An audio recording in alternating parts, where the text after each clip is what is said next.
दिल्ली भुवनेश्वर लागिबो मात्र 3 घंटा। मात्र 2 सेकेंड रे 700 किमी प्रति घंटा बेगरे गला ट्रेन। भांगिला विश्व रेकर्ड, रचिला इतिहास।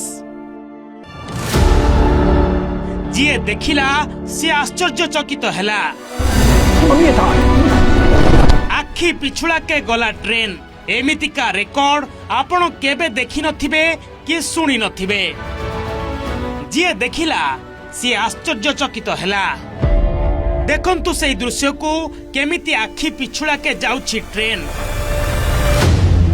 ट्रेन रो बेग देखि आश्चर्यचकित होई जाउछंती सेठारे थिबा लोक। वीडियो उत्तोलन करुथुबा लोक मध्य आश्चर्यचकित होई जाउछंती।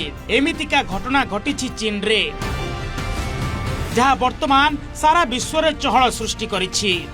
चीन रो national university of defence technology बा एनयूडीटी रो एक गवेषणा टीम सुपर कंडक्टिंग मैग्लेव प्रजुक्ति विद्या रे नुआ विश्व रेकर्ड करिछि। एही परीक्षण रे 1 टन ओजन रो एक परीक्षण यान मात्र 2 सेकेंड रे 700 किलोमीटर प्रति घंटा बेगरे जाइथिला।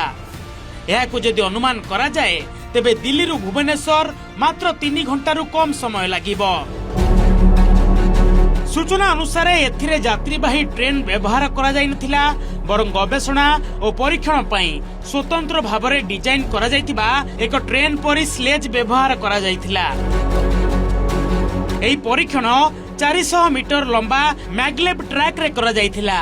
एते प्रचंड बेगरे पहुंचीबा परे मध्य ट्रेन टी को सुरक्षित स्थान को अणा जायतिला। आपण को मनरे प्रश्न उंकी मारुथबो, एहा द्वारा कोन लाभ मिलिबो?